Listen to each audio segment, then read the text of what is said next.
벌써 이제 스마트 팩토리라는 단어를 갖다 들어본 지도 꽤 됐습니다. 이 말이 나온 지는 꽤 됐는데 요즘 들어서 또 부쩍 기사에 자주 나오더라고요. 황 팀장님 뭐 이유가 있습니까? 스마트 팩토리 개념이 제 기억으로 제 개인적으로 좋은 경험인지는 몰라도 2017년 정도로 기억을 하고 있거든요. 맞아요. 그 당시에 개별주였던 RS 오토메이션이 한번 크게 상승한 적이 있어서 그 주식으로 좀 수익을 많이 내드렸던 경험이 있다 보니까 좀 기억이 정확히 상대적으로 나는 편입니다. 그래서 2017년도 자료 보면 그때부터 본격적으로 정부에서 스마트 팩토리 지원안에 대한 구체적인 이제 좀 내용들이 나왔었고 그렇다 보니까 정부에서 이런 개관들이 나오면 하나의 테마를 형성하잖아요. 그러니까 그때부터 아마 스마트 팩토리라는 개념이 시장에서의 하나의 테마로 형성이 돼서 지금까지도 계속 이루어지고 있는 것 같은데 이제는 많이들 아시는 개념이긴 하겠습니다만 제품의 제조, 생산, 설계 이런 부분들을 이제 ICT 기술을 다 통합을 해서 효율성을 이끌어내는 이게 이제 스마트 팩토리라고 이제 우리 지칭을 하죠. 통상적으로 머릿속에서 그려지는 이미지 그대로실 겁니다. 그리고 코로나 때문에 많은 기업들이 사실 생산 공장들이 많이 중단이 됐잖아요.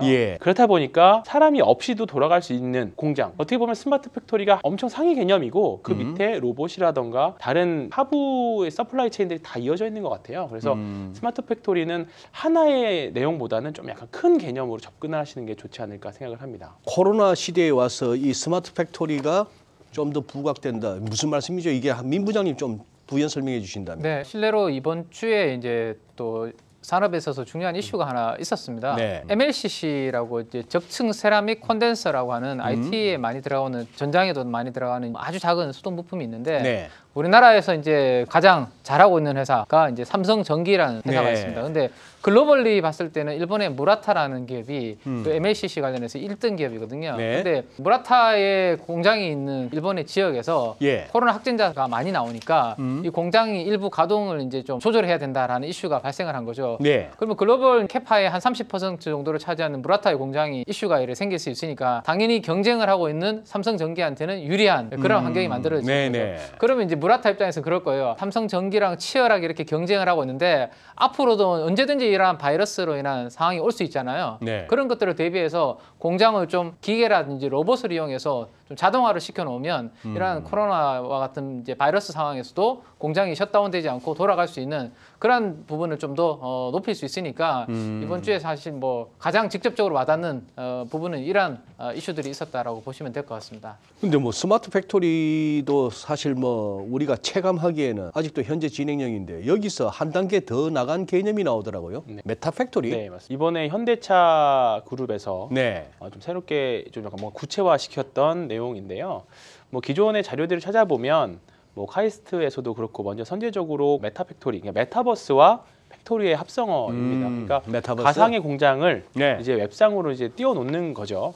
이제 그래서 스마트 팩토리를 디지털 세계인 메타버스에 그대로 옮겨놓은 거를 이제 메타 팩토리라고 합니다. 결국은 스마트 팩토리도 그렇고 메타 팩토리도 결국 목적은 하나겠죠. 당연히 생산성도 증가시키고 업무 효율화, 품질 향상 이런 부분들을 더 강화시키는 것들인데 이번에 현대차그룹은 미국의 기업인 유니티하고 MOU를 맺어서 그대로 스마트 공장을 구현한 싱가포르에 이번 새롭게 만들어지는 현대차 공장을 그대로 구현할 예정이라고 합니다. 그러면 구현한다는 얘기는 이제 웹상으로 메타버스에다가 구현을 하는 거죠. 그렇게 되면 최적의 공장 가동률이라던가 투입 인원이라던가 그리고 공장에 어떤 이상이 생겼을 때 먼저 메타버스에서 체크를 해보고 최적의 인원들을 뭐 투입한다던가 그다음에 뭐 대외 변수에 있어서 먼저 가상으로 한번 돌려보고 최적의 그 공장 가동률이나 생산량을 이제 추출해내는 그런 부분들을 이제 더 확장된 개념으로 메타 팩토리가 좀 나오고 있습니다.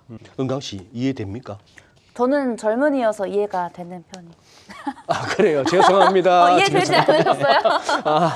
확 다가온다기보다도 얼핏 들어서는 우리의 전통적인 그 시뮬레이션 개념하고 뭐가 다른가 싶기도 한데. 지금 공장들은 뭐 문제가 좀 발생을 하면 일단은 멈춰야 되는 그런 부분들이 있거든요. 근데 지금 이 메타 팩토리 같은 이 개념을 저도 이제 뭐 그 유튜브 영상이라든지 기사를 통해서 이렇게 좀 보니까 직접 현장에 가지 않고 외부에서도 컨트롤을 다 할 수 있는 곳으로 지금 나오고 있거든요. 그리고 예를 들어서 우리가 신차를 출시했을 때 신차를 직접 출시하고 공장을 돌려봐야지 이게 얼마나 효율적으로 돌아갈 수 있고 얼마 정도의 가동률이 나왔을 때 BEP가 될 수 있는지를 알 수 있는데 기본적으로 지금 현대차 그룹에서 진행하고 있는 부분은 가상의 공간을 만들어 놓고 거기에서 직접 시뮬레이션을 통해서 미리 최적화된 그런 부분들을 해볼 수 있다는 거거든요. 그러면 이제 비용이라든지 이제 이런 부분들을 좀 감축시킬 수 있는 그런 효과를 아마 좀 노리고 있는 게 아닌가라는 생각입니다. 그래서 한국에서도 해외에 있는 공장을 직접 방문하지 않고 원격으로도 로봇을 통해서 제어가 가능하고 이런 시스템을 이제 현대차 그룹은 구축하겠다라는 게 목표고요. 2022년 연내에 목표로 하고 있는 게 바로 싱가포르에 있는 글로벌 혁신센터라고 있습니다.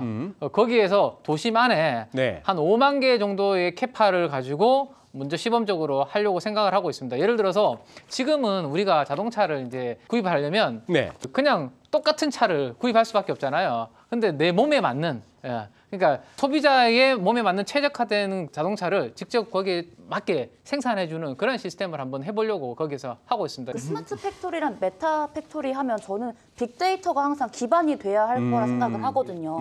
두 분 생각하셨을 때 빅데이터 관련주나 좀 유망으로 보시는 종목이 있는지 궁금한데요. 대기업 그룹 내에 있는 SI 기업들이라고 하죠. 대표적으로 삼성 SDS나 LG CNS 같은 그룹들이 대부분 스마트 팩토리의 선두주자로 대부분 되어 있습니다. 아하. 왜냐하면 다 대기업 집단이고 IT 회사들이잖아요. 그렇다 보니까 거기서 나오는 사실 방대한 양의 데이터들이라던가 네. 그동안의 약간 뭐 오류들 그런 부분들을 모아서 이제 효율화를 할 수 있는 부분들이 결국은 대기업 안에 있는 그런 SI 기업들 위주로 약간 스마트 팩토리 관련으로 일단은 우리가 볼 수 있는데 사실 이 부분이 과연 주가로 이어질 수 있을까에 대한 고민은 좀 해봐야 될 것 같아요. 아하. 왜냐하면 우리가 예전에 사실 빅데이터라는 개념이 처음 나왔을 때도 관련주들이 뭐 몇 개 있긴 했었지만 네. 이게 빅데이터로 주가가 급등합니다. 또는 주가가 급등했습니다라고 볼 수 있는 기업들은 없었거든요. 아직은. 근데 스마트 팩토리도 아직까지는 그런 구간인 것 같아요. 네. 그냥 스마트 팩토리를 활용한 삼성전자라던가 LG 뭐 그룹주라던가 이런 쪽에서 보면 당연히 그러면 영업이익이라던가 매출 생산성들이 많이 늘어나겠죠. 네. 차라리 이쪽에서 조금 투자 포인트를 찾는 게 좋지. 차라리 스마트 팩토리를 하는 회사다라고 네. 해서 관련 기업들을 투자하기보다는 그런 쪽으로 관점을 그렇게 바꿔보시면 좋을 것 같고 아니면 아예 시장에서 스마트 팩토리로 좀 연관되어 있는 뭐 관련된 로봇이라던가 아니면 뭐 자동화 관련 기술들을 가지고 있는 회사들 희한하게도 각 그룹사별로 또 연관되어 있는 관련주들이 많이 있거든요. 네. 네, 그런 쪽으로 접근해 보시는 게 좋을 것 같습니다. 그래요. 그거 말고도 원격 제어 뭐 이런 차원에서는 보안 기술도 필요할 것 같고 지금 이 스마트 팩토리 관련해서 관련 기술 분야가 어떻게 정리될 수 있을까요, 민 부장님? 네, 일단 그 스마트 팩토리 도입 효과를 한번 보시면 네. 공정 개선 효과라고 이제 제일 위에 나와 있습니다. 그래서 이제 그 공정 개선 효과를 통해서 생산성이 증가될 수 있고 품질은 훨씬 더 좋아지고 그 대신에 원가는 많이 절감이 되고 네. 그리고 납기도 준수할 수 있는 그러한 부분들이 더 높아지는 거죠. 이게 이제 가능하게 되려면 저는 사람과 로봇과의 협업이 상당히 좀 중요하지 않을까라는 생각입니다. 우리 그렇다고 사람이 전혀 없는 그런 공장은 안 될 것 같고요. 네. 협동 로봇이라든지 산업 로봇이라든지 그래서 이 사람과 같이 공존하는 그러한 형태의 움직임이 좀 되지 않을까 싶고 스마트 팩토리 구축을 위해서는 결국에는 이제 하드웨어, 로보틱스 같은 이러한 기술들이 핵심이다라는 생각이 듭니다. 그리고 이 전체적으로 그 공장 내부가 이제 하나로 연결이 되려면 사물 인터넷, IoT라고 우리 보통 이야기를 네. 많이 하죠. 그런 부분들. 그다음에 인공지능과 빅데이터 관련된 보완된 그런 부분들이 이제 구현이 되고 구축이 돼야지만 하는 스마트 팩토리에 있어서 핵심 기술이다라고 말씀을 드릴 수 있을 것 같습니다. 근데 저는 스마트 팩토리 하면 가장 연관이 많이 지어지는 게 로봇 분야라고 생각을 해요. 클라우드 관련 기술들도 주목을 받고 있는데 어떻게 생각하세요? 그래서 최근에 이제 우리 삼성이 또 로봇을 이제 한다라고 팀을 이제 만들고 해서 그런 게 이슈가 되기도 했었는데 우리가 이제 과거에는 이제 테슬라의 공장 한 번씩 이제 보여줄 때 뭐 로봇기 팔들이 막 자동차를 만드는 그런 모습들이 나오게 했었는데 앞으로 이제 스마트 팩토리가 되면 그런 부분들을 많이 보게 될 거예요. 그래서 로봇에 있어서는 제일 제가 봤을 때 중요한 것은 이 감속기라고 이 관절이 얼마나 이렇게 많이 이제 잘 자유자재로 꺾이는지 그런 부분들이 상당히 이제 로봇 기술에서는 중요하거든요. 그래서 네. 최근에 이제 우리나라 증시에서도 뭐 SPG라든지 이러한 기업들이 주로 이 관절과 관련된 감속기를 제어하는 그러한 기술을 가지고 있는 기업들이 있습니다. 그래서 시세가 한 번씩 이제 움직이기도 했었거든요. 그래서 앞으로 이러한 스마트 팩토리라든지 이러한 쪽으로 인해서 사람과 로봇이 같이 협업하는 환경이 되고 로보틱스에 대한 기술이 좀 중요해지면 이 관절 관련된 감속기 기술을 가지고 있는 그러한 기업들에 대해서는 시장에서 관심을 계속 아마 가지지 않을까 생각을 해볼 수 있을 것 같습니다. 한번 구체적으로 업종이나 종목을 한번 들어가 보죠. 스마트 팩토리 시장은 일단은 뭐 계속 성장하는 시장이기 때문에 네. 계속 관심 가지고 보셔야 될 것 같고 근데 아까 말씀드렸던 것처럼 대기업 집단 SDS나 뭐 LG, CNS 이런 쪽 뭐에 대한 투자는 좀 뒤로 밀어놓고 결국 우리가 수익을 챙길 수 있는 주가 상승률이 네. 조금 강하게 나올 수 있는 쪽을 생각해 보면 검색해 보시면 많이들 나오는데 아까도 말씀드렸는데 각 대기업 집단마다 하나씩 가지고 있어요. 그래요. 그러니까 삼성그룹은 SDS를 가지고 있고 LG그룹은 LG CNS 있고 그다음에 SK그룹은 SM코어라고 공장 자동화 관련된 아하. 기업이 또 있고요. 상장 기업입니다. 그리고 포스코 같은 경우에는 포스코 ICT라는 회사가 또 있고 네. 지금 구간에서는 최근의 흐름 별로 다 좋진 않지만 네. 이런 그룹들은 계속 관심 가지실 필요가 있을 것 같고요. 개인적으로는 스마트 팩토리를 하나로 묶어서 관련주로 보시기보다는 스마트 팩토리는 너무 좀 상위 개념 같고 제가 보기에는 인공지능이나 로봇 관련주로 접근하시는 게 조금 더 낫지 않을까 싶습니다. 그래서 사실 스마트 팩토리 관련주 지금 제가 가장 떠오르는 거는 SM코 정도. 이거는 SK그룹에서 공장 자동화로 계속 해주는 회사이거든요. 그래서 네. 물류자동화랑 그래서 이쪽 SM코어도 좀 좋을 것 같고 최근에 좀 리포트 좀 나오기 시작하는 고영이라던가 뭐 이런 쪽은 그리고 로봇 관련 우리가 생각나는 종목들 있잖아요. 유진 로봇이나 로보로보나 이런 쪽은 아마 올 한 해 내내 계속 뭐 뉴스나 뉴스플로우라던가 여러 가지 상황에 따라서 계속 등락을 계속 왔다 갔다 하지 않을까 싶습니다.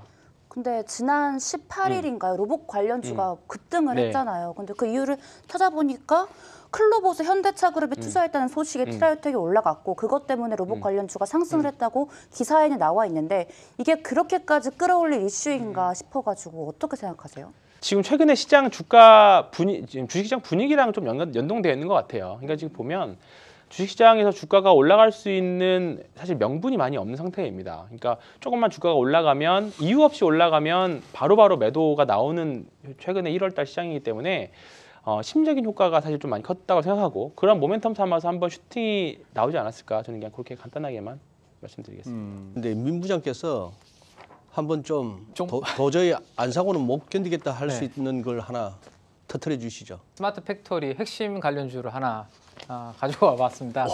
네. M2I라는 종목입니다. 조금 약간 낯설게 아마 느껴지실 텐데요. M2I? 예, M2I라는 종목인데 이게 이제 1999년도 4월달에 그 LG 산전에서 이제 분사가 되어 나온 이제 연구소에서 분사된 이제 기업이라고 보시면 됩니다. 국내 스마트 팩토리의 HMI 방식 쪽 시장에 1위 MS를 가지고 있다고 보시면 되는데 HMI라는 것이 이제 휴먼이고요. H가 M이 머신이고 I가 이제 인터페이스.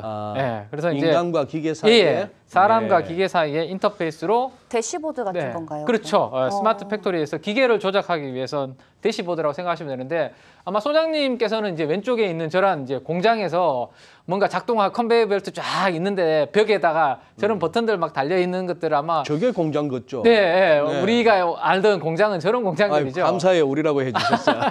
네. 근데 요즘 공장들은 이제 제가 말씀드렸던 이제 HMI 시스템이라는 것은 저런 버튼들 다 없어졌고요. 지금 보시면 디스플레이 같은 곳에서 모든 것을 이제 공장에 돌아가는 시스템을 제어할 수 있는 그리고 이런 방식으로 바뀌는데 이 부분을 우리나라 시장에서 거의 뭐 잘 하고 있는 기업이 M2I라는 기업이라고 그냥 쉽게 생각하시면 될 것 같고 스마트 팩토리의 전반적인 전체 솔루션도 제공하는 그러한 기업입니다. 그러면 이제 주요 이러한 부분들이 적용되는 산업과 기업들이 어떤 기업이 있는지를 가지고 와봤는데 대부분의 우리가 아는 산업들이 모바일, 디스플레이, 2차 전지, 반도체, 제약 바이오까지 그리고 오른쪽에 보시면 농심과 같은 이러한 식품 관련된 기업들도 전반적으로 이러한 시스템을 도입을 하고 있고 주요 고객사들을 이렇게 거느리고 있는 그러한 기업이다라고 보시면 될 것 같고요.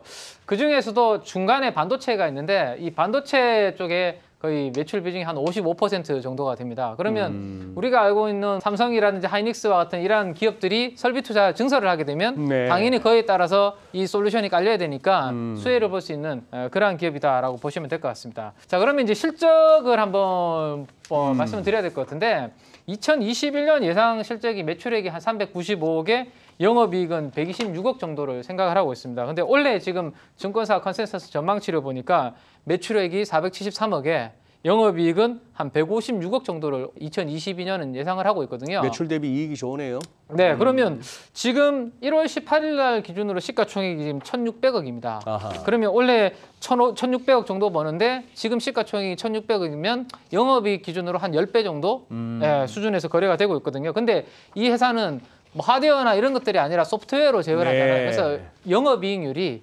30%를 넘거든요. 그러네요. 그러면 제가 봤을 때는 퍼 10배 정도 수준은 뭐 그렇게 저는 비싸다는 생각이 안 듭니다. 그래서 한 15배 정도는 받아도 충분하지 않을까. 그러면 올해 벌어들일 예상 이익 160억에 15배를 적용하면 시가총액 한 2천억 정도까지는 일단 1차적으로 한번 갈 수 있는 그러한 저력이 있는 기업이다라고 생각이 됩니다. 네. 민 부장께서 저렇게 한 종목을 갖다가 잘근잘근 씹어 주셨어요. 황 팀장님. 사러 가야 될 것 같은데. 사는